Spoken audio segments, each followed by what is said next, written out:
इस पत्रकार वार्ता में आप सबका स्वागत है। हिमाचल प्रदेश का आज हमारा हिमाचल दिवस भी है और इस अवसर पर आप सबको, प्रदेशवासियों को सबको बहुत बहुत बधाई। मित्रों, भारतीय जनता पार्टी ने लोकसभा के चुनाव की दृष्टि से अपना संकल्प पत्र पिछले कल घोषित किया है। पार्टी के हमारे राष्ट्रीय अध्यक्ष श्री जगत प्रकाश नड्डा जी और उसमें विशेष तौर से हमारे देश के यशस्वी प्रधानमंत्री नरेंद्र मोदी जी ने पूरे राष्ट्र को संबोधित किया उस अवसर पर मीडिया के माध्यम से। और एक विजन सिर्फ 5 वर्ष का नहीं, ये भारत 2047 किस प्रकार से दुनिया के सामने खड़ा हो, किस प्रकार से दुनिया के सामने अपने लक्ष्य को हासिल करे और जो लक्ष्य है उसको आदरणीय प्रधानमंत्री ने बहुत विस्तार से सबके सामने रखा है और वो लक्ष्य है विकसित भारत। जो संकल्प पत्र के संदर्भ में इस बार भारतीय जनता पार्टी ने पूरे देश भर में बहुत एक लंबी एक्सरसाइज की, जिसमें 15 लाख से ज्यादा सुझाव पार्टी के पास पहुंचे, जिसमें 4 लाख नमो ऐप के माध्यम से और 10 लाख वीडियो और अन्य दूसरे हमारे संदेश के माध्यम से सुझाव के रूप में पार्टी के पास पहुंचे। और उन सुझावों को ध्यान में रखते हुए पार्टी के नेतृत्व ने उनको संकलित भी किया और पार्टी के नेतृत्व के एक विजन के साथ पिछले कल पूरे देश के सामने उनको प्रस्तुत भी किया है। मित्रों, हमारे लिए बहुत सौभाग्य की बात है कि भारतीय जनता पार्टी एनडीए की सरकार ने आदरणीय नरेंद्र मोदी जी के नेतृत्व में 1 दशक पूर्ण किया है और 1 दशक के बाद दूसरे दशक की दस्तक भी हम साथ दे रहे हैं। एक मजबूत नेतृत्व की आवश्यकता इस देश को जो लगती थी, उसकी पूर्ति भारतीय जनता पार्टी के हमारे नेता आदरणीय प्रधानमंत्री नरेंद्र मोदी जी ने पूरी की है। और 1 दशक के बाद पूरा राष्ट्र इस बात को अनुभव कर रहा है। एक विश्वास आदरणीय प्रधानमंत्री नरेंद्र मोदी जी के नेतृत्व में जिस प्रकार से देश ने व्यक्त किया है,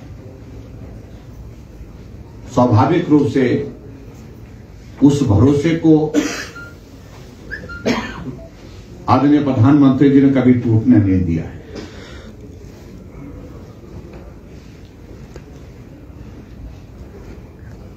और इसलिए आज हम इस बात का जिक्र करते हैं कि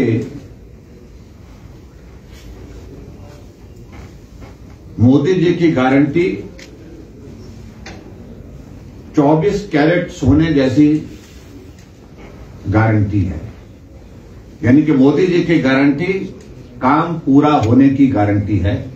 इस बात को लेकर के पूरा देश एक भरोसे के साथ भारतीय जनता पार्टी को, एनडीए को अपना समर्थन और सहयोग दे रहा है।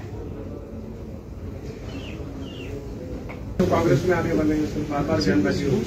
देखिए, हम पिछले 15 दिन से सुन रहे हैं और मैं इसलिए इस पर ज्यादा कुछ नहीं कहना चाहता हूं। परिणाम उनके हाथ में बहुत। आपको लगता है बीजेपी गवर्नमेंट बनने वाली है अपकमिंग डेज में हिमाचल में? देखिए, जब राज्यसभा में बहुमत होने के बावजूद सरकार हार गई, कांग्रेस का कैंडिडेट हार गया है, सरकार कहां है? किस बात की सरकार है? Sir, old pension. जब इसके अलावा जब बजट पारित करना था, बजट वाले दिन पूरे देश में कहीं किसी विधानसभा में ऐसा नहीं हुआ जहां बजट पारित करने से पहले 15 विपक्ष के विधायकों को सदन से 100 कमांडो से उठा करके हमको बाहर फेंका गया, तब उसके बाद बजट पारित हुआ। सरकार है का?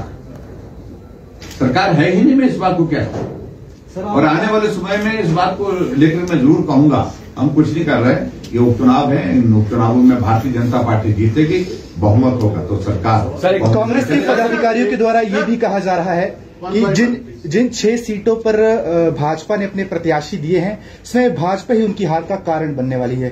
काफी श्योरिटी के साथ जो उनके द्वारा ये बात कही जा रही है। उनकी बातों पर जाने की आवश्यकता हम इसलिए महसूस करते हैं कि वो तो कहेंगे कुछ ना कुछ, क्योंकि उनकी पीड़ा को आप समझ सकते हैं।